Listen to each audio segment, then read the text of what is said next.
Ladies and gentlemen, boys and girls, children of all ages, welcome to the Sideline Junkies Podcast Network as we broadcast and bring to you what we do on this day. And this day is called Friday Eve. Now, we are missing some people today.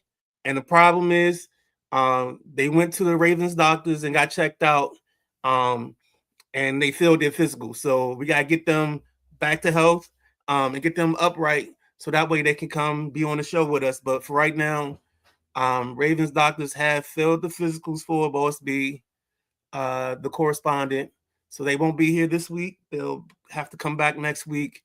Hopefully we can get them through. Maybe we'll send them to somewhere else, like Cincinnati or I don't know, send them back to the Raiders and they'll get good, clean bills of health. With that being said, as we start this day with a little satire and a little comedy, welcome to probably the best day of the week, man. You know, it's Friday Eve. Everybody's getting ready for the weekend. But this is kind of how we start that week off. You know what I'm saying? This is how we kick off the weekend. And we do a little thing. We do a little show. And tomorrow somebody took off. So they're not in the office. They walking around the house. And the kid's sitting at the counter. He's got his little pancakes and everything. And the wife comes in the room. And she was like, well, you was making a lot of noise. You heard, there was a bunch of people talking. What were you watching? And he said it was the Thursday night Throwdown. Yeah, baby. Enjoy that day off, sir. But here we go. It's the Midnight Rider, the big guy, KG. We got a slate for you. Of course, we have to handle that sad business we handle to start some of our shows. Then we're going to talk about the big news this week. Bam. Oh, Bam. Bam scores 83. We're going to update you on the World Baseball Classic. They're in the quarterfinals. Most of those games happen this weekend. And then after that, we got the biggest news of the week, NFL free agency. And then we're also going to take you kind of on the ride that was Redskins fans and their fandemonium/pandemonium this week. And with all that being said, big guy KG, take it away. Welcome to this Friday Eve bank of goodness. If you can see the background, old man yells at cloud, you'll get the reference to that in a little bit. But first and foremost, Midnight Rider, how you feeling, man? Man, I'm good, man. Just ready to get it going, man. That's Pieces it. are flowing. You know, I'm just thankful that, you know, the Ravens doctors haven't looked at my shoulders, because I don't know if I'd be here today if they looked at my shoulders. Well, I'm sorry. Look, the Ravens doctors gonna catch flack for like the next 6 to 10 months. But and it's not, a lot of people are upset. Sorry. It's not just them. It's not the Ravens. It's the Orioles too. They both do it.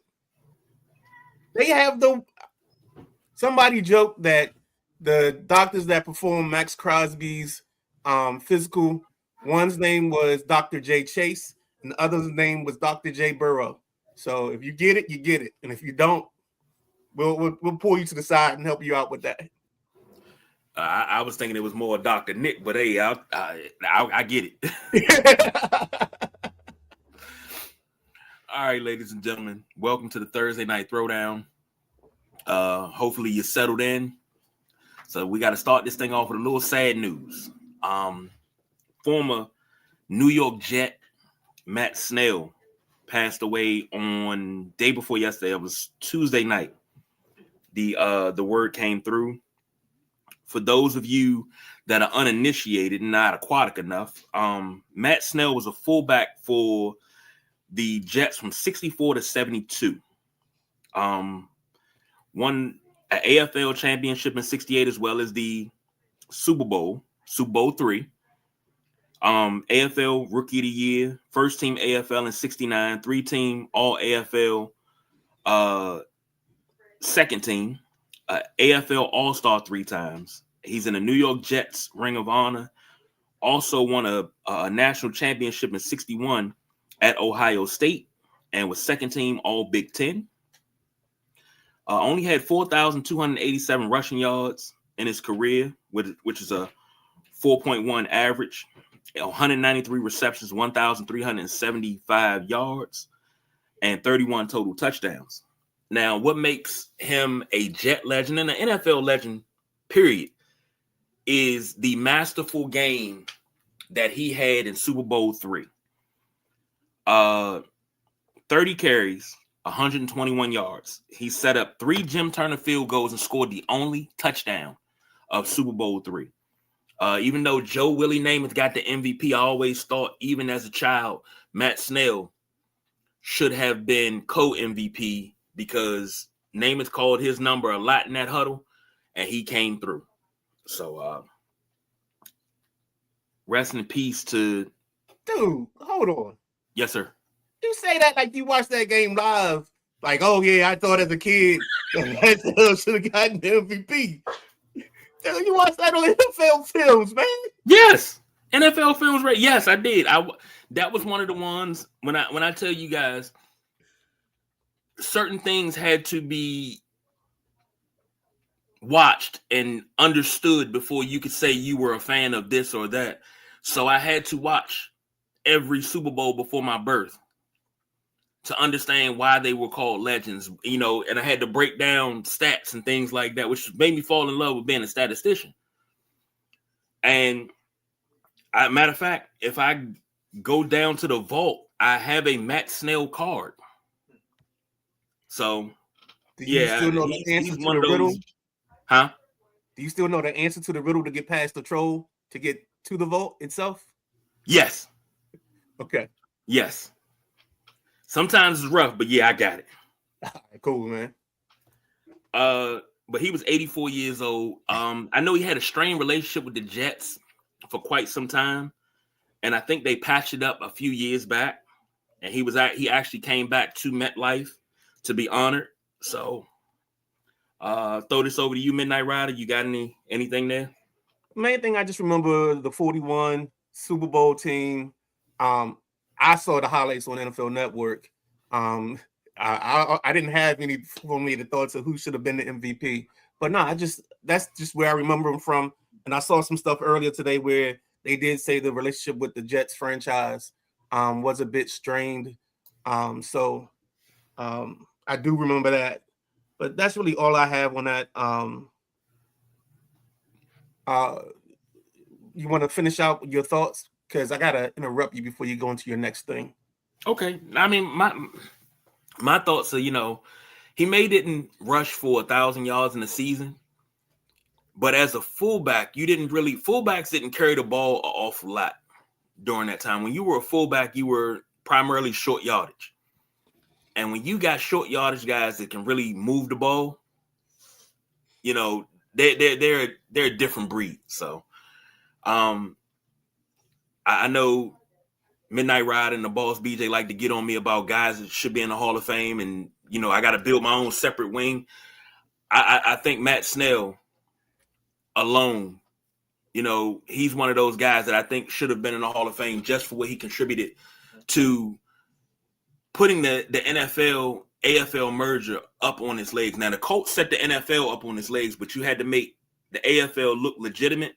He had a hand in making the AFL look legitimate, along with Joe Namath, along with George Sayer, and God, I can hear his voice, can see his face. I can't think of his name. The other receiver, number 13 with the Jets. They had a hand in giving Don Maynard. Thank you, Don Maynard. They had a hand in giving the AFL legitimacy because of their play. So it's on you. All right, let's take Matt Snell off because what we are about to do is something that we, the Sideline Junkies, always love to do.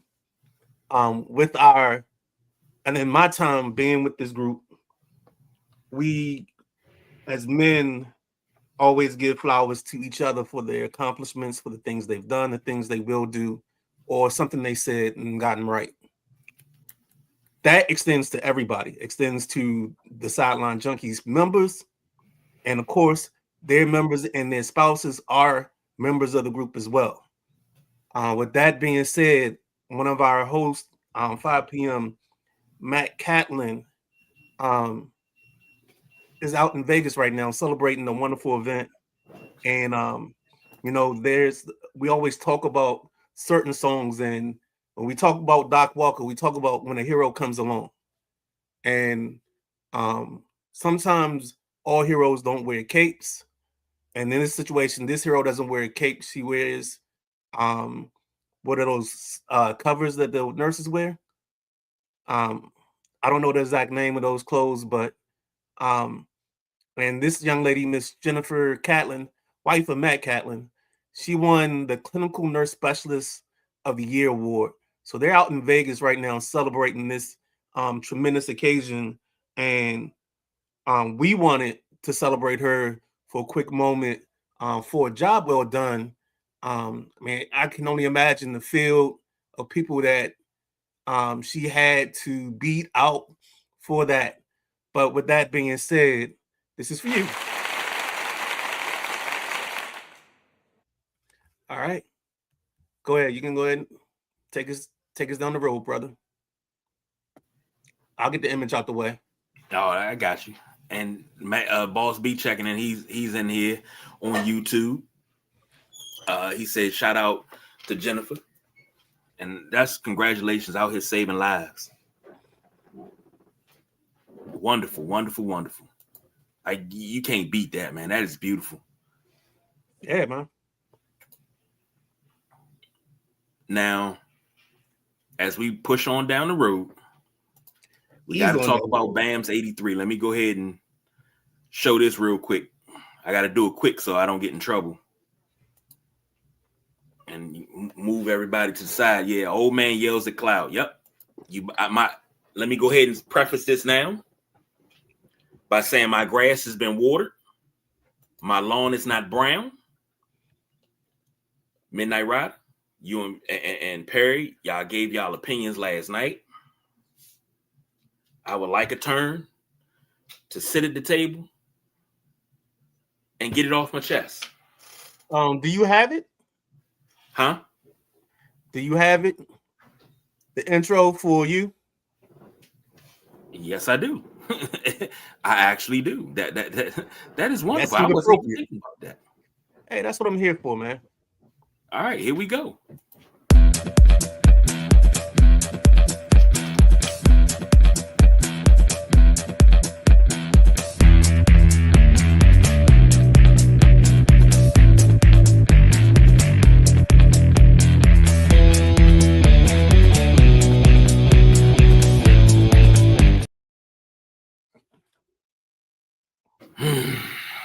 Ladies and gentlemen, boys and girls, I'll try to make this as quick as possible, but I'm going to go ahead and say this. I said it last night during Nothing But Net, which airs here on the Sideline Junkies Podcast Network every Wednesday at 7:30, taking you around the association in 30 minutes with none other than the Midnight Rider and C. Perry II. I'm going to say this yet again. I was very unimpressed with this 83. A lot of people saying, oh, you should have never broke Kobe's record of 81. No. That's not the problem. The problem is not the fact that the Wizards are trash. It's not the problem. The problem is you went to the line 43 times. And people say, huh? How many? 43. And people say, well, how many? Nobody remembers how many times Kobe went to the line. I'm like, duh, 20. How do you not know that? From the time that it happened, when that poster was released, Kobe's stat line of that 81-point game was in the barbershop where I used to get my hair cut. So every week, sometimes twice a week, I looked at that poster. I saw that poster. Okay. You're telling me that this 83 chucking up threes, the late fouling when you're already up by 30, like, nah. People say, well, that's the record. No. Anybody that wants to say that Wilt Chamberlain didn't score 100 on March 2nd, 1962, that it never happened, is people that were at the game. It was box scores. Please stop.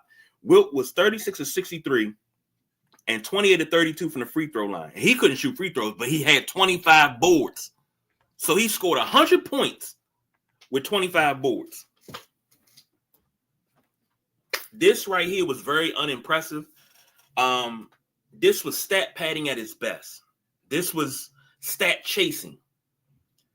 Because when it got down to it and you're up by 30, I didn't think that they should have took him out of the game, but let it come organically. When you got to the point where you were taking intentional fouls to get an extra possession to get him to that point, you tainted the accomplishment. The accomplishment is tainted. It's dirty. It's foul. It's stinky. Bam's too good of a player. And this is going to be attached to him because a lot of basketball purists like myself don't really like it. They don't care for it. And it's got nothing to do with Kobe. It has nothing to do with Wilt. It has nothing to do with anything. It's just a disrespect and a dishonor to the game that I love. But this is just one of many things that have happened in the last few months to the game that I love. And I'll say that and I'll back off. Oh, I thought you had another thing going. I thought you was about to break it down. Give me what's that opening line from Gangsta Lean? This French dedicated. My bad, dog. I'm silly today. Get me off. I love it. Dude, I just didn't like the aesthetics of it. And honestly, I would have, and you know me, like when I see history about to take place, I try to be in the building. So I'll always say, I know where I was when it was happening or when it happened. And when I saw he had 70 at the end of the third quarter, you know, my instinct was, oh, he's just going to sit there on 70 because they're up 20. Like, there's no need to continue this on because, you know, A, it's not a competitive ball game. B, the team you're playing isn't even putting up a fight. You know, they just trying to get to it's over. They're like 20 games left and they're still breaking huddles saying Cancun. So I get it. I understand the pure side of it, but we also have to give some gravity to the moment itself. The moment itself puts a young man second because he may not ever score 83 again in his life. He might not have this situation.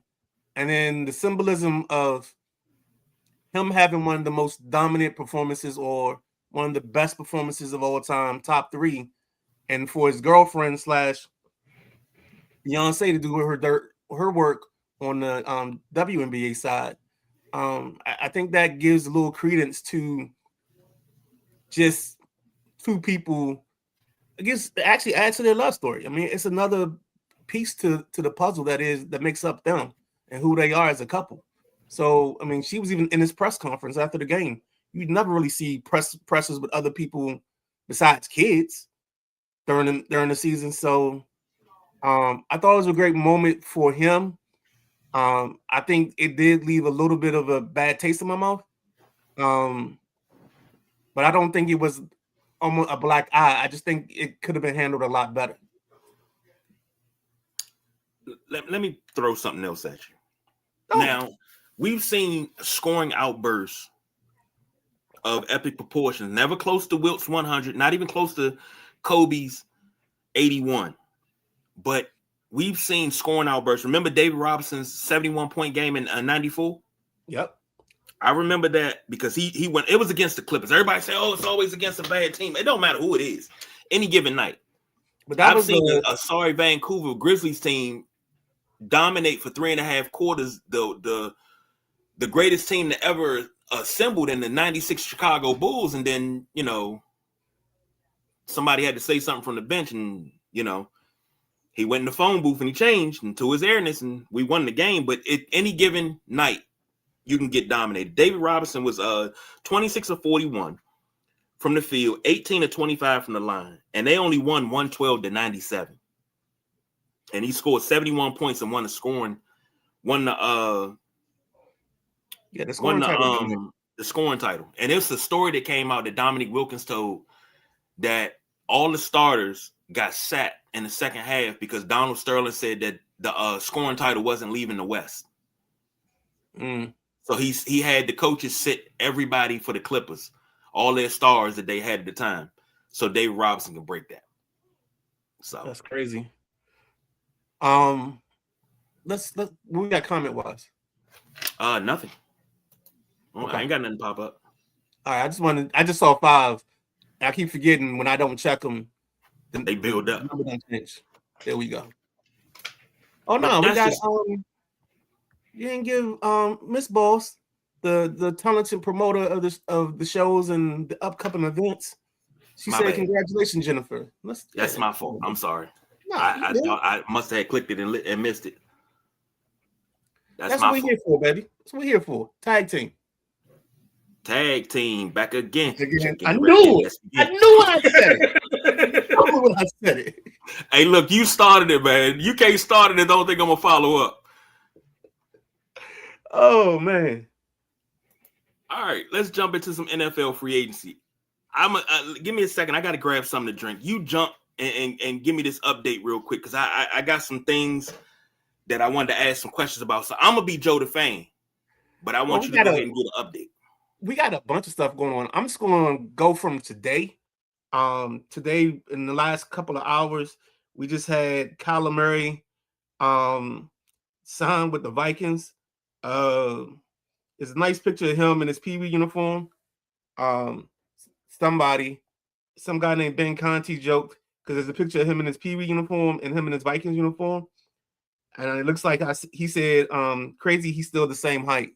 So that's what we got from that. See, we had Trey Hendrickson actually pass a physical in Baltimore. So he's been signed by the Baltimore Ravens. I think it's a 4-year, $112 deal. This is kind of the cleanup day because we had all the heavy action Monday and Tuesday. Today was just a lot of the stuff from Monday and Tuesday actually just becoming official and getting put in stone. So it kind of, even though we had the big uproar about the Max Crosby trade being rescinded, and that happened during our Tuesday show towards the middle of the show. I mean, there's something to be said about this tampering period. You know, people can change their minds. Teams can change their minds. There's a great story brought up by Will Compton of Busting the Boys, where he talked about the Ravens have done this before. The person in question was one Ryan Grant. And I remember this because I felt bad for him. Ryan Grant got a nice 4-year, $25 million deal from the Ravens at the time. And then I think San Francisco released Michael Crabtree. And because it was in that tampering period, the Ravens actually failed him on his physical for whatever it was. And the thing that Compton said that didn't make sense is the guy had never missed a game. So how does he fail a physical? So that happened, and then they turned around and signed Crabtree.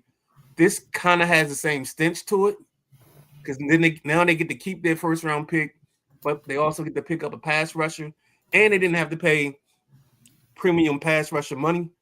But I'm gonna make that alleged. I'm gonna let the Baltimore doctors live. I mean, they can find what they want.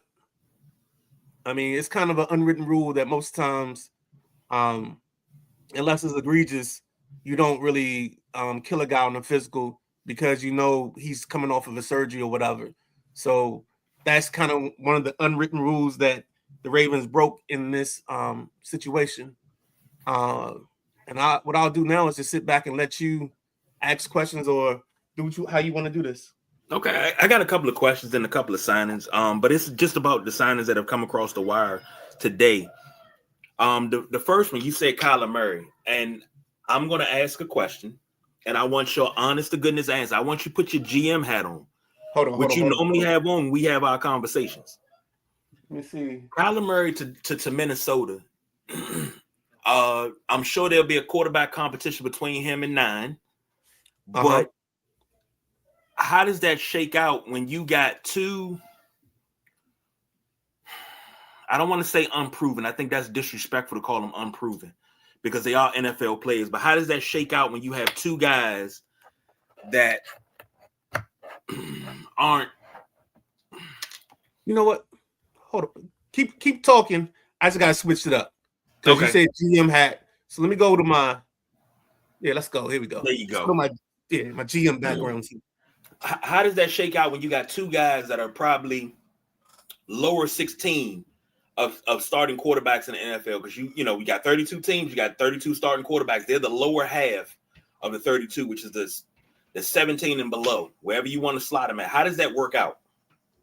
Well, I think one guy is slotted at 24 in the minds of the Minnesota coaching staff, and the other guy is slotted at 34. I think Kyler Murray is higher on the coaching staff's radar than McCarthy, because I don't think if you were higher on McCarthy, you wouldn't bring in this level of competition or this level of quarterback.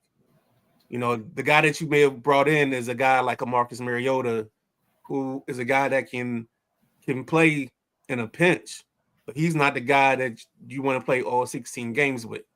You know what I'm saying? This is a place where, you got to make sure you got a good third quarterback, but this is a place where maybe if they believed in McCarthy more, maybe a Tyrod Taylor gets signed, and you got to sign a good third quarterback, because we all know Tyrod get hurt or Tyrod get hurt. So that's just how I see it from a GM standpoint. I think this tells me that the faith, and the thing about this too, the kicker on this is Minnesota did just fire their GM. So, and they fired him a couple weeks after the season was over, before this period started. So, I think this BJ might be right. This might not be a quarterback comp. This might be Kyler Murray's job to lose. And he just really got to mess up. Okay. I mean, they seemed that they were so high on McCarthy, so yeah, but if you listen to the conversations around the combine, a lot of talks or a lot of the articles coming out after that was they weren't sold on him, and I think that's part of why the GM lost his job. I think there were some other things going on, but I think that the fact that there's some uncertainty with a guy you drafted 2 years ago, that's not a good place to be as a GM. I agree. CJ Gardner-Johnson signs a 1-year deal with the Bills. The boss BJ's in the comments. Let me know, B, how you feel about that, because you said you needed secondary help. Midnight Rider, does this change anything with having I won't call him a lockdown. I think that word's used entirely too much, but you have a dependable corner on the outside. Does this change anything? Gardner-Johnson, I've always said one thing about the kid. The guy he's probably one of the better teammates, but one of the few people that if he's not on your team, you probably don't like the dude. You probably don't care for the dude at all. I think this is team number 4 in the last 4 years, maybe 5 years. I know the Texans moved on from him. I know he was in Philly for a stint. I think he was in Chicago last year. So that should be at least 4 in the last 4 years, off the top of my head. If I'm wrong, let me know if I missed the team. But that's what I think it is. I actually like it. I think this is better for Buffalo, because I think he's a, how do I say this the right way? He's a Jordan Poyer type, but he's better. So he's like an upgrade. So like if Jordan Poyer was Aldi's, he's like Whole Foods. Let's put it in those terms. God damn. Okay. No, because I think Jordan Poyer is he's effective and he gets the job done, but I don't think he doesn't give you the highs and the lows. Understand. BJ said definitely an instant upgrade at safety with Bishop. Where was it at? I just had one. This is funny. The Cowboys add Sam Howell, but then they released Will Grier. I had such high hopes for Will Grier a couple of years ago. When he came into Carolina, I had really, really high hopes for him. But this is why I don't have a GM job, because I got high hopes for guys that really don't pan out. I think to some extent, I'm not gonna say some extent. I'll say the full extent. I think the worst thing that happened to Howell was Michael Carter and Javonte Williams both deciding to leave North Carolina a year early after they both put up 1,000-yard seasons. I think if he had one of them in the backfield with him, that would have taken some of the pressure off of him. And then I also think the other problem was the North Carolina offensive line, and that team was so young. They're one of the teams that I remember watching. I don't think FanDuel was available at the time because I would have put all my money on Virginia Tech that night. Like I would have just gone on and taken the pennies and pennies of the Ben Conti fortune and would lay them all on Virginia Tech that night. Because after Enter the Sandman played that night, North Carolina was done. Like you could have, it didn't even matter. It didn't even matter. The boss BJ said Bradley Chubb too. Yep, we were about to get to that. And in my opinion, still haven't locked down an elite pass rusher. He means rusher, totally, but I understand. And I totally agree. But this is a step in the right direction. Sometimes, you got to put somebody on the field. It may not be the perfect person. You may not have had your heart on that. And, I know if your heart isn't in it, why would you tell me so? But this is one of those things where it's just, I think you got to start throwing pieces at the problem. And as long as you keep throwing people at the problem, you're bound to find an answer. Because I don't think this keeps Buffalo away from drafting a DN at the end of the first round. Because I think that's where they're going personally. If I have my druthers, actually, I think tonight I need to do a Buffalo mock. I gotta do the mock commandments too. Yeah. Now I'll say this about Chubb. He's 29 years old, and of course he's gonna be on one side. You're gonna need somebody for the other side. So drafting a DN wouldn't be bad. If you can't get anybody in this free agent period, drafting a DN wouldn't be bad. But they got to deliver. COD. Yeah, I guess that one flew over. No, that one didn't stick right. It just didn't land right. But I like that for the Bills. It seems like they're trying to spend what they're trying to spend, and the boss says the heart loves what it loves. That's true.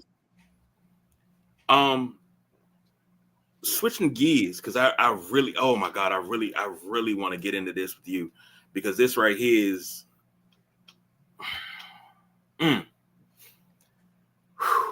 free agency opened today at 4:00, if I'm not mistaken. It was today at 4:00. Was it yesterday at 4:00? 4:00 was the official. The combine tampering period started Monday at noon. That's my new name for it. Because all of these deals happen either at St. Elmo's or at happy hour at the combine. Yeah. So can't tell me otherwise. Now, just looking over. Let's think about this. Hold on. Because this is my aside real quick. You can't say the tampering period starts at 12 and then at 12:01 we get a deal signed or somebody's in an agreement. Like, what are we doing? You can't have a phone conversation that quickly about a contract if we already don't have the framework and structure in place. All we gotta do is to get you to say yes. You know what I'm saying? No floetry involved. All you gotta do is say yes. I was wondering the same thing. I was like, how are they announcing these deals that are not official? Right. But we're in the tampering period. It should be, projected. This, that, and the third. Like the league year hadn't even started yet. We don't even know. We know what the salary cap could be. We don't know what it is. No, they make it official on in February. So it was officially the 301. Okay. It only takes 47 seconds for a deal. Dude, if you saw, I think the guys from Unapologetic had a timeline, and it was announcing the agreements, and it was 12-10, 12-12, 12-14. It was literally 2 minute increments of these deals being announced, and it was 8 deals. So the beauty of it is the NFL knows what. Since we want to stick on some love conversations, the NFL knows what the heart desires, and the fans desire to be entertained and teased with the options and the possibilities. You know, that's their thing. Whatever happened to the verbiage, agreeing in principle? Whatever happened to that verb? That verbiage seemed like it's gone totally when we're talking about free agency. Yeah, it's totally gone because you're not because of the tampering period. There's no need to say in principle because we've agreed to it. You know what I'm saying? No, because I know what you're going to say. So let me stop you now. Because what you're about to say is why I had the tampering period. And then what I'm going to tell you is if you don't have the tampering period, all you're going to do, this is like, what's the, when we talk about, this is the perfect example. Since next week, we're going to be talking about the 68 teams that get in the NCAA tournament. And there's always going to be a complaint from teams 69 and 73, right? Well, in this situation, let's do it the reverse way. We talk about the tampering period. If we say, we're not going to have a tampering period, everything starts Monday at 12 noon. You don't think starting Friday or Saturday, we're going to start getting the conversation of agreed in principle? It's just going to start sooner. That's all it is. Like, no matter when you do it, it's just going to start. Like, that is just inevitable because we crave football information so much that it's going to happen no matter what.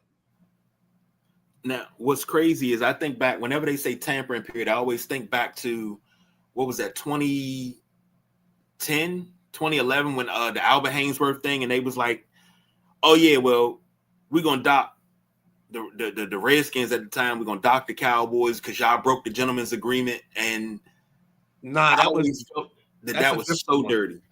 That was a different situation. The one where we got docked for players, that was actually 2012. That was, not 2012, 2011. It was Shanahan's first year. 2011 or 2010 is when that happened because the gentleman's agreement was coming off of the lockout. You weren't supposed to, because they didn't, you didn't have dead cap hits. You weren't supposed to cut players to get off of their contracts. You were supposed to wait and let that happen. But the Commanders and the Cowboys both decided to cut a couple players that would have in normal years carried a big cap hit.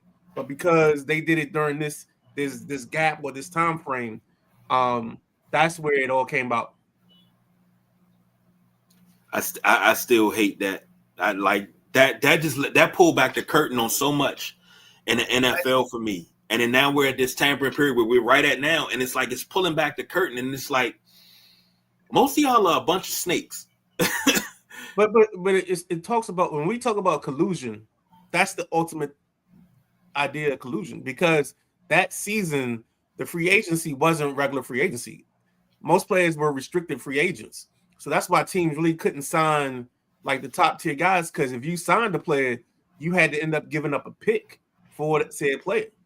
Mm-hmm. So that's how the Commanders end up with Joey Galloway. What's my man that had the 1,000 yards from New England? I can't think of his name. Number 10, Jabbar Gaffney. Jabbar Gaffney. I wanted him coming out of Florida. I ain't even gonna lie. You had guys like that. You know, they had a couple other players, guys that were like later in their careers and shouldn't have been playing. But yeah, that whole season was just a mess from that aspect. What else you got? Are we riding the wave now? Yeah, riding the wave. Now, these are the signings so far for the Commanders. Of course, they re-signed Marcus Mariota, 1 year, $7 million. Defensive end, help me out, Charles Ayu. You good, man. They all them O's is Nigerians. Just know that. 1 year, $7 million. You got Nick Cross as safety, 2-year deal. Tim Settle comes back to DC for a 3-year deal worth $24 million. I think I asked this question 2 Tuesday when I was trying to jump in about Tim Settle, and is it just the depth, or is he actually? Are we looking for him to perform? Well, you always looking for somebody to perform. I think the kicker in this is, I think guys like Tim Settle, Leo Chenal, the Nick Cross, the I think his name is Kyvon Chiasen. Mm-hmm. Guys like that are all just pieces, and there's a bigger puzzle that's in play, and that puzzle we don't know what's going to look like because we've never seen a Durante offense, but we have ideas of it from his predecessor or the guy that he just studied under, Brian Flores. And it looks like this defense is going to be multiple in terms of fronts and multiple in terms of the guys they use. So you can see possibly a situation where Chenal, Luvu, whoever the middle linebacker is, and somebody else are all on the field at the same time.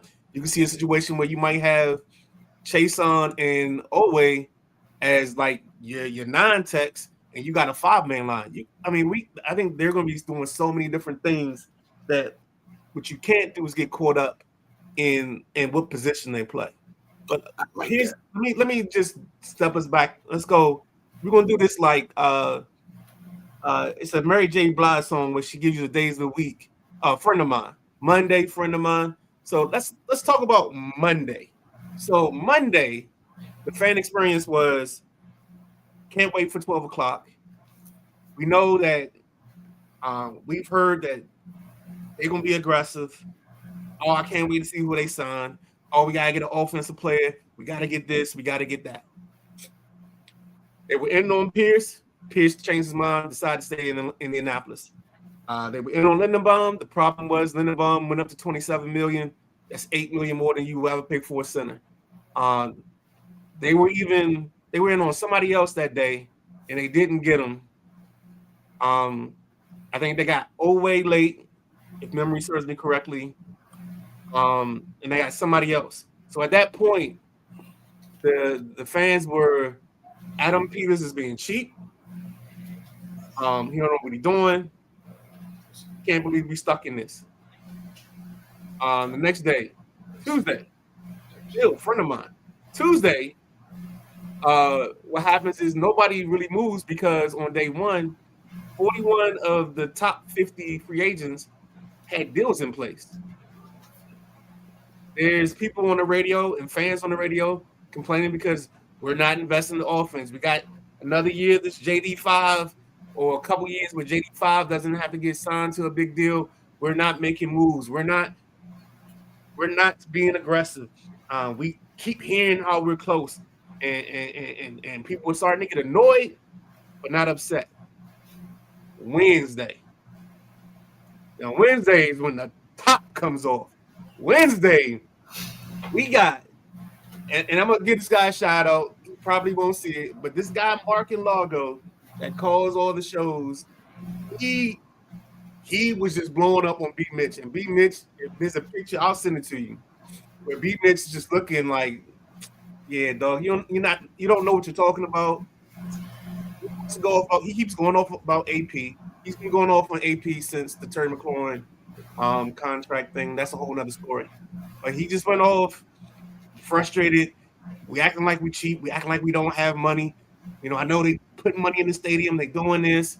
Like, fans are all over the place. The evening drive people, Danny Rouillet and Grant Paulson, they're not upset, but they're not comfortable with the direction we're going. As they get off the air, we get the Leo Chenal signing, and we get something else that day. So now everybody's okay with it. Maybe it's Chenal and Scott. That's how it goes. So that's Wednesday. Today, we got I think it's Chig, the tight end.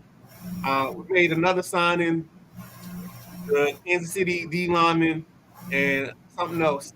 So now I give him credit. Now Mark and Largo calls back in today to be mentioning them. I like to apologize to Adam Peters.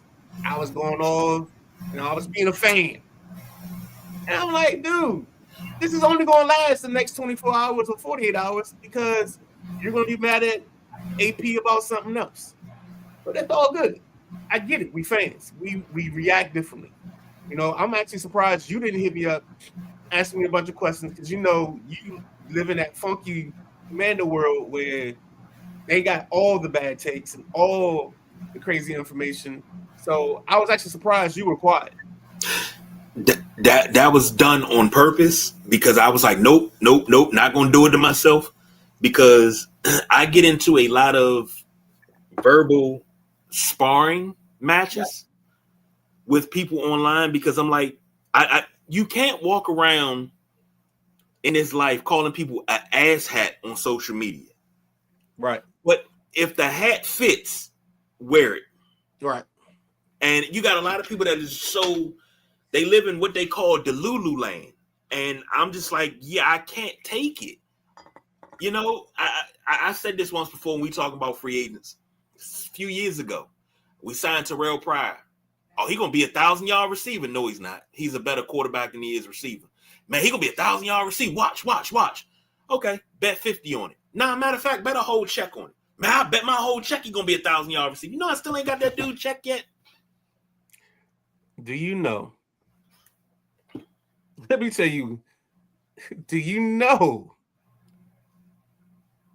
Oh my God, Terrell Pryor is a sore spot for me, bro. I seen all the hype videos. I saw people sending me the Cleveland Brown 1,000-yard season. And so I'm like, all right, well, maybe he might do something. And then in the words of the opening thing to the old Hulk Hogan theme song, when the world crashes down or something like that. When it comes crashing down, there hurts inside. When that opening play of the Jets game and he couldn't find the football, that's when the whole world came down crashing. And I was like, this dude ain't got it. We get in trouble. But up until then, I was up with hope and down with dope. But that's junk happened. I was just like, all right. So now I have a rule. Like any group I'm in. So if you're in the sideline junkies and a player has an off-season workout and they post a video,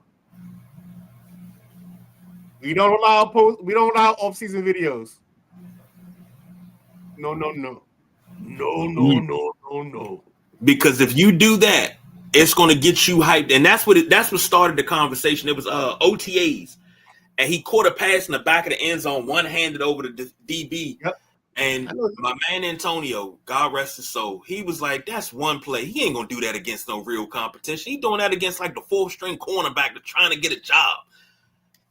I had to agree. I was like, I'm not impressed.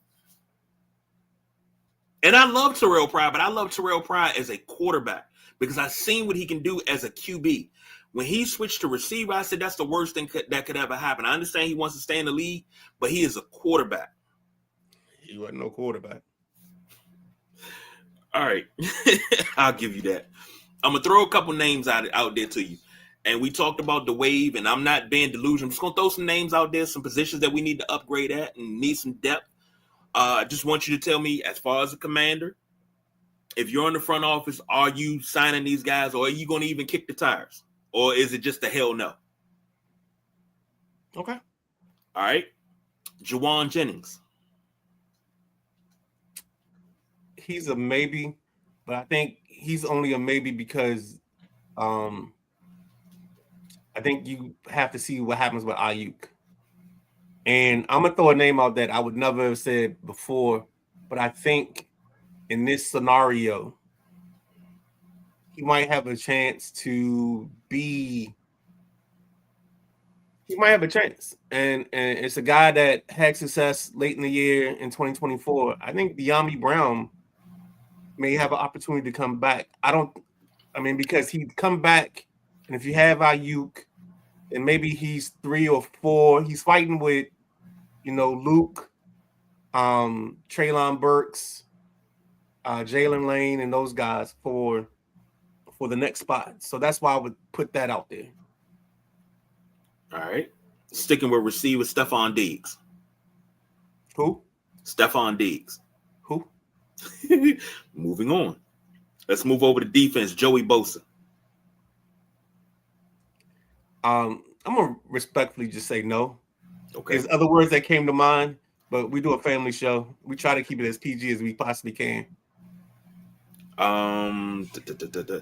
Would you be inclined to bring Deebo Samuel back? He would only be brought back if Ayuk didn't come. Okay. Yeah. Now, this right here is the next two names. I can only imagine how you're gonna look at me with these next two names. With the first name, not the point guard, not the radio personality, but Chris Paul, the guard, who in 2025 only allowed 2 sacks, and his pass block win rate was 95.4%. Damn, he didn't disappear off the damn screen. Nah, I'm joking with you, man. No, I think Chris has. I think Chris is in a bad situation because I think whatever number he's looking for, if he can't get it, it's kind of like when you had a cute girlfriend, but you wanted to get the bad girl, so you kind of put the cute girl to the side for a minute, and you try to see if you can make the baddie happen. I think he's in that situation. He's trying to make the baddie happen where he can get more money, but I think he might end up back with us. You know, and then he's gonna have to go to church on every Sunday and watch Mass Singer and maybe watch, Love at First Sight or whatever it is, because he gotta show her that he gotta show us we mean something to him. Okay. And that's something like a lot of experience.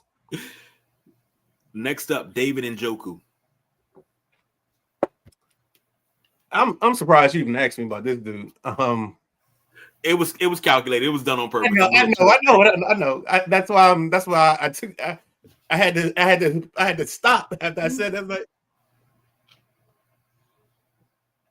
nah, it's a no for me, dog. Okay, and finally, guard from the Cleveland Browns, Wyatt Teller. That's a no too, because I think there's questions about him still wanting to play or not, and I don't want that guy in that situation. What I'd rather do is, and I think this is something that got overlooked last year, was I think they got to give Brandon Coleman. This is what we believe you are, and this is who we want you to be. Now you might be able to play some left tackle if Laramie gets hurt, but we believe in you and we trust you. But we need you to be our guard for now to get us through. And if he can do that, I think they're okay. But I think what we're going to see and what we're going to get is you might get some Andrew Wally, because this guy hasn't shown us he can be consistent and healthy the whole time. Agreed. And if I'm him, I know Josh Connolly is going to Houston to work out with Laramie Tunsil. I might hitch my wagon to them and see if they got room for a third. I mean, I know Tunsil's house big enough. He got a guest house somewhere. You know what I'm saying? The boss BJ said, "I don't understand Commanders fans. Please explain, sir. I would love to hear your explanation on that." That's what I love when people say that, because I think we have this idea that fans are different all over the place, but the phone calls sound the same. So I start my mornings listening to I'll either go to WIP and listen to their morning show, or lately, and mostly it's because of we're getting close to the baseball season. I'm Cleveland 92.3, Anthony Lama, and the big fella. I can't think of the big fella's name. So I listen to them at least 3 times a week. And the phone calls, the only thing you gotta do is just change the names, man. Instead of it being Robert and Kirk, it's Baker. Baker is the big conversation piece of it. Did we give up on Baker too soon? Everybody hates Deshaun Watson.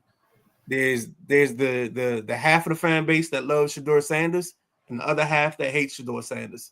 So it's like all you gotta do is the fans are the same. You just changing team names in that regard because the hysteria is the same. The only group that's different is Philly because Philly hates everything. Yeah, they do. Like they can win, and the first 3 phone callers are talking about sitting on the side of the bridge ready to jump because they didn't win by enough or whatever. So, yeah. BJ said your starting QB only played 7 games last year. There was a lot of injuries on the offense. Yeah. That's why we're trying to show up the offensive line. Yeah, I mean, that's the goal. Yeah. That the offensive line, the defensive secondary are the glaring problems on this team right now. And we just got holes in the offensive line. But in the defensive secondary, they making some signings, but you're gonna have to bring some players in and draft a few. And while I got this on my mind, I said it to you the other night. I'm gonna say it to you again. The way you've put down how the draft is gonna be slotted different with players, we thought for sure before the combine, we just knew Jeremiah Love was going 9 to Kansas City. Kansas City gets himself a running back and Kenneth Walker. Okay, he's going 7. Who's at 7? I forget who's 7. We are at 7. We at 7. Okay, they say he's going 7, but Tennessee's looking for a running back as well. And you got your quarterback. I don't think they're going to go quarterback, but do you think he falls? Lord have mercy. Do you think Jeremiah Love falls in our lap at 7? If you'd asked me this question last week, I would have had more confidence. But when I see that 4 in open field, running away from people, there's a man with a nickname. There's a man with a mantra. He wore the white and blue. He wore number 28. They called him CJ2K. And I don't know. I just think we're going to have JL4 in Tennessee. I don't see why they would pass on him because now you give your starting quarterback a factor back, a guy that's going to draw attention. And if you can, and the only problem that Tennessee has is when they pay receivers, they just pay the wrong ones. You can't pay Wan'Dale Robinson what you paid him, but kick AJ Brown out of town because you didn't want to pay him. But I know what that was. So first and foremost, if you're a wide receiver, you need to send a donation to Treylon Burks and his health because Treylon Burks saved you from becoming the next position that's going to be like the running back position.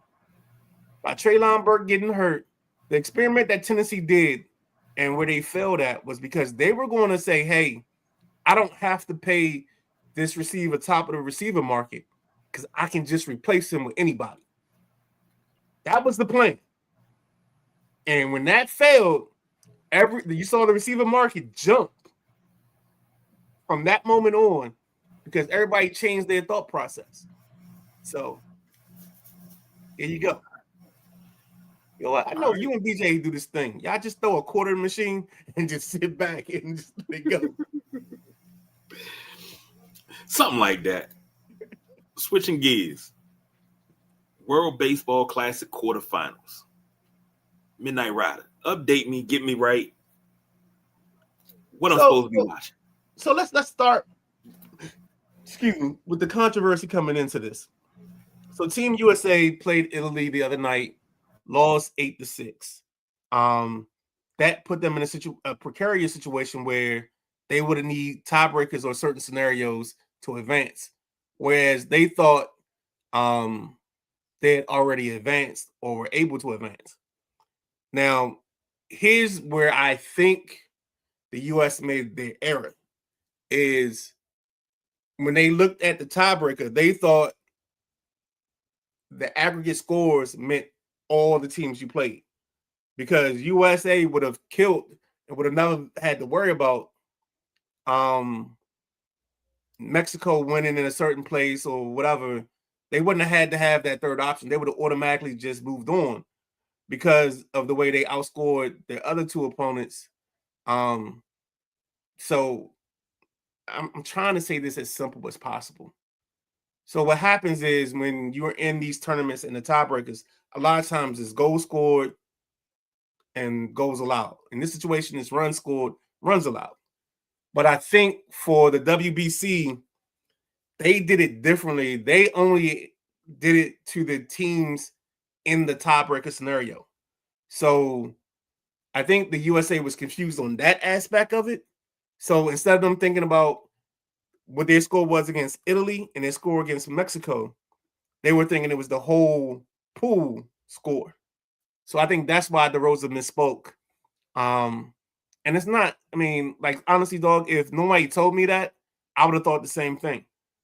So I think that was just a miscommunication situation more than anything else. But they got it fixed, they got it right, and they got lucky that Mr. Pascalina hit 3 home runs last night for Italy, and they beat Mexico. So the USA didn't have to worry about the scenario of what is called the tiebreakers. So with that being said, let me try to get back to the image I had with the World Baseball Classic. I wasn't able to upload it. For some reason, something's going crazy with my computer lately. Let me see images. All right, here we go. This is the best one. So tomorrow night in Miami, we got on FS2. We got Korea versus the Dominican Republic. In game 2 tomorrow night at 8, we have the USA versus Canada. On the other side of the ledger, we have at 9 p.m. Saturday the 14th, Venezuela versus Japan. And it looks like 3 o'clock on FS1. We've got Italy versus Puerto Rico. You're on mute. Good God. God dang. Step him up. Goodness, you just dunked that off the back of the iron, dog. Goodness gracious. The iron unkind. So the winner of Korea versus the Dominican Republic plays the winner of USA versus Canada. Winner of Venezuela Japan plays the winner of Italy versus Puerto Rico. Oh! And then we go from there. So by the end of this all ends Tuesday night, March 17th, St. Patrick's Day, on Fox. So on Sunday, you also get the semifinal from the Dominican Republic, USA Canada side, and then on Monday you get the Venezuela, Japan, Italy, Puerto Rico. Whoa! That's on the 19th on FS1, and then the winners face each other Tuesday on Fox at 8 p.m. So that's basically the World Baseball Classic in a nutshell. Okay, I'm gonna try to record that and keep up with that. Try to be a little bit more due diligent. That way, on Sunday when we do an update, I can add something to the conversation. It's all good, baby. That's what we do. Did you still want to get to this last topic? Yeah, man. This is kind of So if you guys don't know, in the last couple of weeks, probably about 2 or 3 months ago, probably 2 months ago, James Pierce was arrested. He had assaulted an officer. He was basically running his Lambo into Miss Jackson's car. The reason I even wanted to bring this up because I saw some of the court documents. I guess they were in a relationship. The relationship ended. He started stalking her.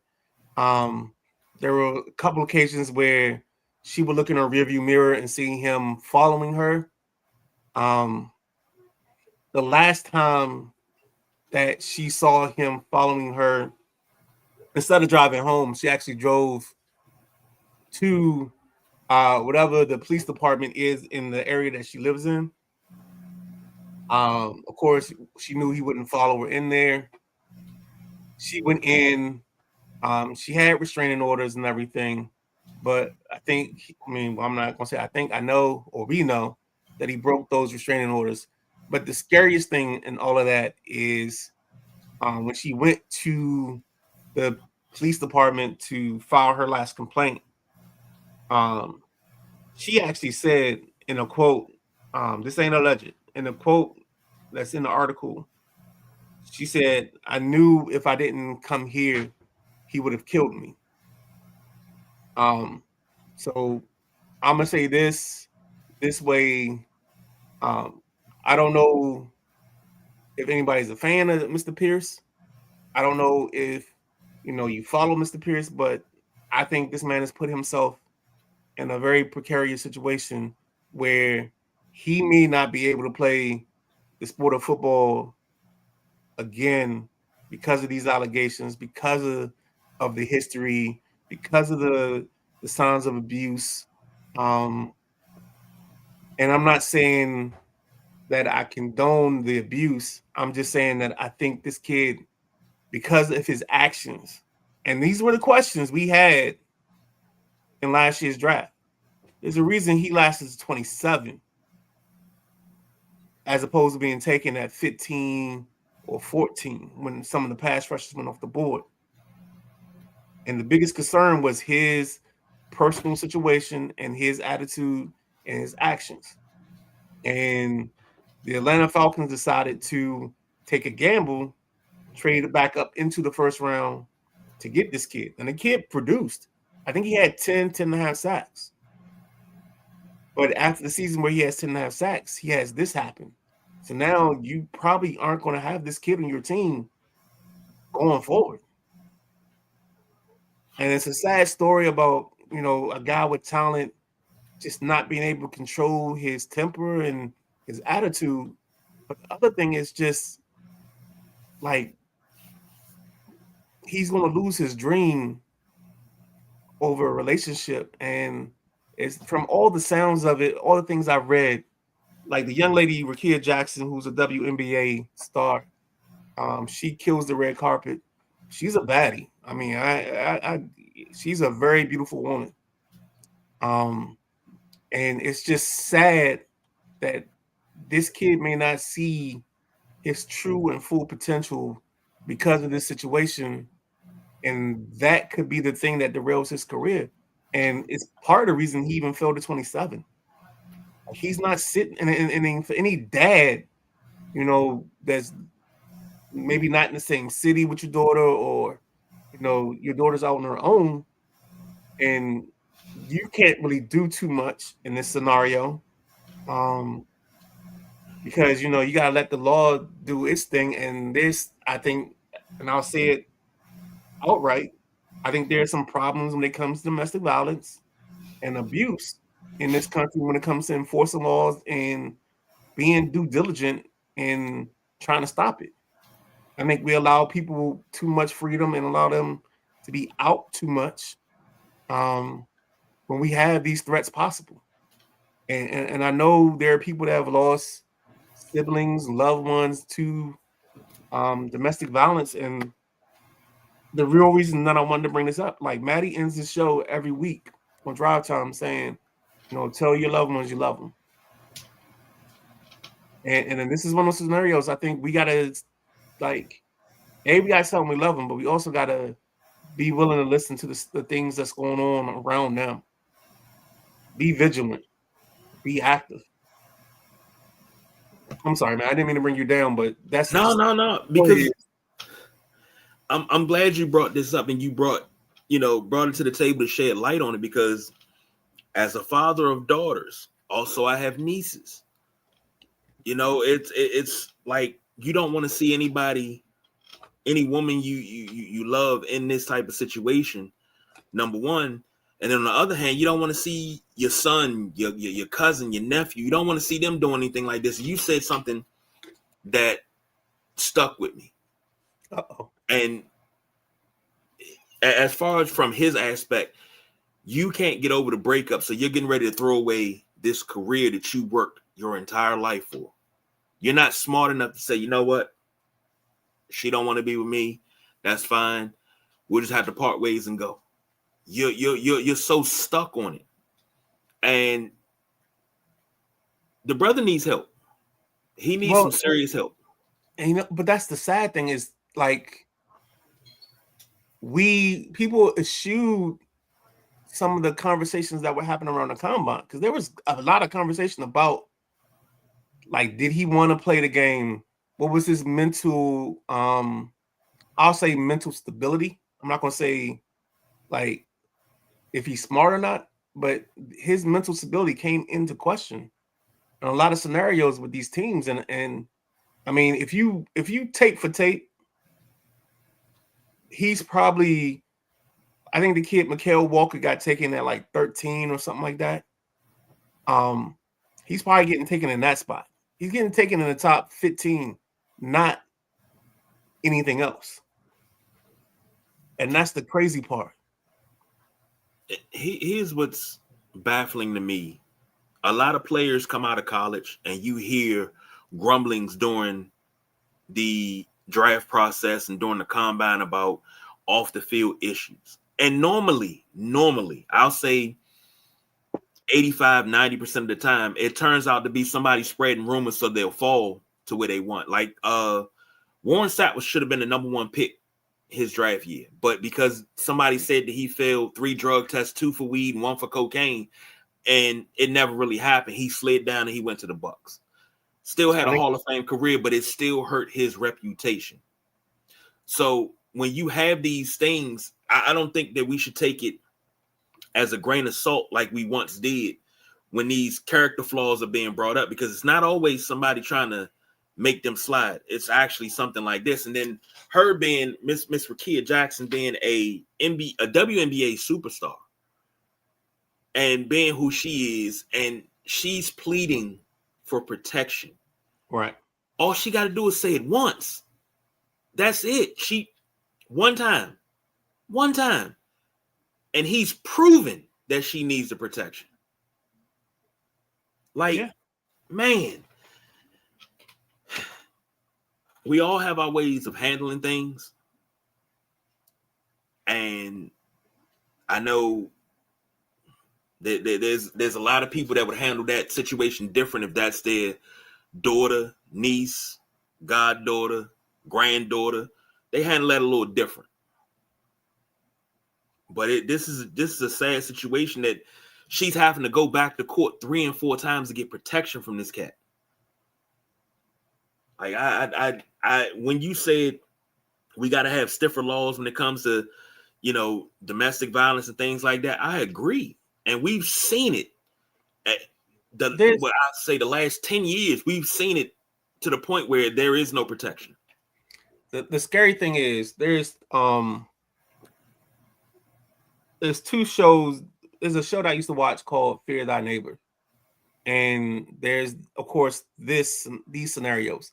And it just seems like when you get in these situations, like no matter how much the people complain, no matter how much they go back and forth, they call the police come out, they do the restraining orders, they say you can't come in with 500 feet, but I mean, what's stopping somebody from coming within 500 feet of you? Without them being in a prison cell, what's going to stop them? And like when I watched that show, Fear Thy Neighbor, I mean, it's like you just know that it's inevitable that somebody's going to die on this show, and you just don't know who the person that dies. You just try to figure it out, and like these things are so sad because, like, you see the history, like you see neighbor A get into with neighbor B on August the 1st, and then you see it on the 21st, and you see it on September the 1st, and it just keeps happening, and it's just like nothing's being done, or they're going to jail, they'll be held overnight, and they're back out. And I see the same thing with some of these domestic violence situations. It's like, you'll put these restraining orders, but I mean, what's really going to restrain them? Because they've shown you the tendency and the behavior that they're going to want to see this person or get to this person as much as they can. And I apologize for changing the mood of the show, but I think this scenario, this situation, like we gotta like start putting this in the forefront because this kid is really like this young lady's in having to live a nightmare. And only problem is that he can be out or he's out right now and about, and she don't know when he can pop back up.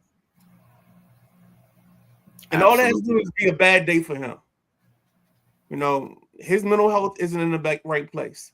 You know, he knows that maybe the Falcons void his contract or whatever happens because you know he has this legal problem, and you know what's going to stop him physically? What's physically stopping him from doing more damage and more harm to her? And that's the part that bothers me and scares me. And that's the reason why I just wanted to bring this up and talk about it. And I'm glad you did, because guess what? If we didn't bring it up, it's going to sit there and it's going to languish and it's not going to be brought to the forefront. This needs to be put on the front burner and not put on the back burner. This needs to be talked about. It's a tough subject, but we talk about tough subjects here. So we'd have come to that time. Gotta wrap that up, B. You got anything before I go? You go first, because I think I talked enough the last like 8 to 15 minutes. So, and guess what? I ain't mad at you. Oh, hold on. Breaking news. Let's see how this goes. Hold on. Let's see if I can get this in good timing. There's a story. All right, so Falcons James Pierce charged with 3 felonies in incident involving WNBA's Rakia Jackson. Is charged with aggravated battery with a deadly weapon, fleeing the police, and resisting an officer with violence. All 4 felonies according to court documents. He's also facing a misdemeanor stalking charge, additional felony charge of aggravated battery of a law enforcement officer. But that charge was dropped. Okay. So this is going to be interesting. I mean, literally this came across. I'm gonna do some more research, but it looks like he was released on bond. She's willing to testify against him, and the quote that stood out and the reason why this actually jumped to the forefront of my mind was the first quote I saw in one of the articles is she said, "I thought he would kill me." Mm-hmm. And that's just troublesome. So sorry about that. Go ahead. That's all right. Quite all right.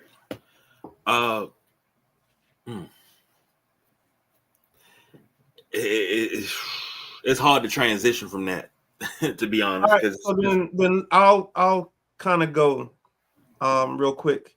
Our beloved Washington Capitals are in a do or die situation. I think they have 17 games left. They're back 7 points of the last wild card spot. They had a terrible loss the other day. Tonight, as we currently speak, they're playing the Buffalo Sabres. They're at a 1-1 tie as we currently go. But the questions start to become, is this Ovi's last year? Do we get another year 8? But the beauty of this is the Caps have done a great job of rebuilding on the fly and doing this on the fly. So they have the draft equity that if, say, Ovi decides to retire at the end of the season, is the shock? Maybe. But the thing about it is they have the resources to fix and move forward without him being there. And they can still get themselves some quality talent because of the resources they've put together. I think in the next 3 years, they have the most top 3-round draft picks of any team in the NHL. Mm. One of the beauties of the John Carlson deal is if the Mighty Ducks, the Anaheim Ducks, make the playoffs, it's automatically their 2026 first rounder.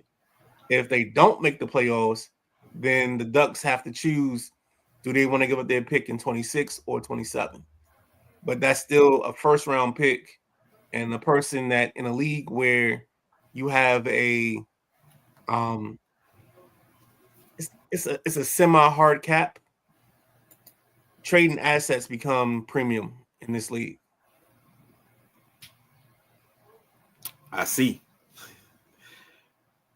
If you let me get this right. The Ducks make the playoffs. They get their first round pick, which would be a low. So the Caps will get Anaheim's first round pick. But think about it like this. So if the Caps don't make the playoffs, Anaheim makes the playoffs, we're probably thinking that, say, maybe they go out in the first round, right? Mm-hmm. So we're talking like the last somewhere between 17 and 30, depending on where they get kicked out. Oh my God, dog, you got to see this floor. Have you seen the floor for the Big 12 game? The LED floor? Yes, sir. That's ridiculous.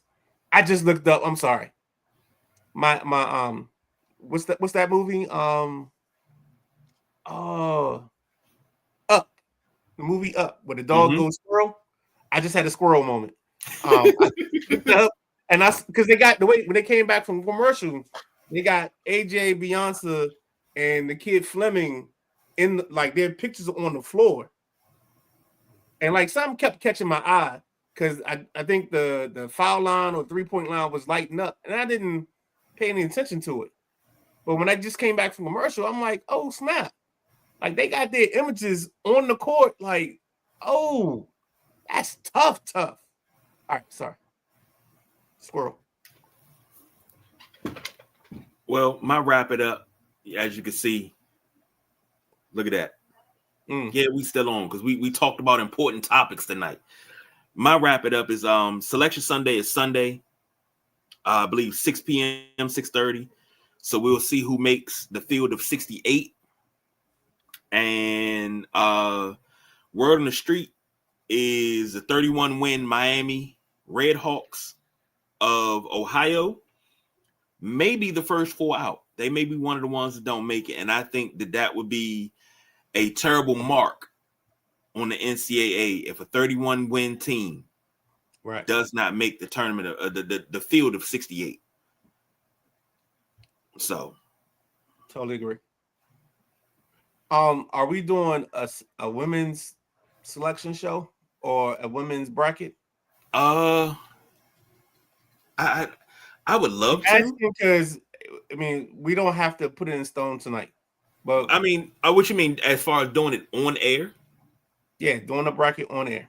Ooh, because I know Tuesday we do our men's bracket. That's our special show, men's bracket Tuesday night, and we got a game Tuesday, so we'll probably start 7:30 Tuesday if we can. But Wednesday night at 8, there's a little hole in the schedule. Yeah. I mean, if we want to try it, I mean, maybe we see if we got some women's experts, and maybe we try to do it that way and try to put it out there. Matter of fact, you're in charge of the ESPN bracket, so I'm about to set them up either tonight or Friday. Okay. So more than likely, I'll send you the passwords and all that good stuff. KG, right. I disagree with you as much as I like the story. The MAC isn't really a strong conference. But they say the same thing about the Mountain West. They say the same thing about the West Coast Conference. Come on now. Yeah, but why are we taking a team from the Big Least that's going to be 10-12 in conference and 18-15 over a team that's 31-1? Like we got to get out of that mentality. Like the big conferences have done one thing. And I'm gonna say it this way because this is a great quote from a great movie I saw one time. They say, and this is my man Kaza Sose talking in the investigation room, and he says the greatest trick the devil ever played is making the world think he didn't exist.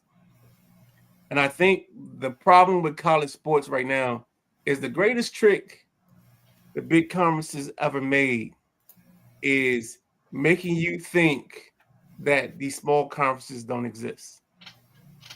And I'm gonna end it on that because I see that we keep getting death threats from the board. So, Well, how about we do this? Instead of a long-term pin, let's put a pin in that and we talk about that Sunday morning.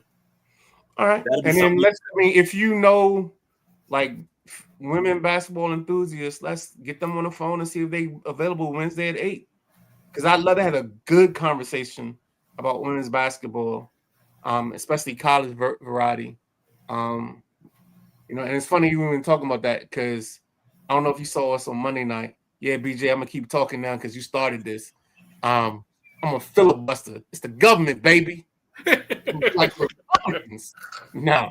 But seriously, one of the things we came out of Monday night with, it was funny that Coach said it after I said it, but one of the easiest things that we did in our coaching career was coach women's basketball. And I'll explain that on our show whenever we do it. But just it's the mentality part that's the key. And I'll end it at that. And we'll let the boss man know that we're still out before 1 hour and 30 minutes, dog. Oh man. And Anthony, we gotta put a pin in that. We'll talk about that on Sunday. So join us on Sunday. We'll talk about that because we gotta go. We getting death threats and death stares from the boss. So thank you everybody that's watched. Tell Anthony, make sure you end at 11 on Sunday because we want to get whatever that comment was. I didn't see it. I haven't looked. Yeah, it was about the Florida Panthers. So all right, let's go. make sure you in 11 a.m. on Sunday so we can get to that. We'll start the show off and we'll talk Panthers. I'll make sure I write that down. But thank you everybody that likes, comment. Make sure you like and subscribe on YouTube for the Midnight Ride on the Big Guy KG. I can't say we don't do no overtime because we does the damn thing, baby. We out of here. Make it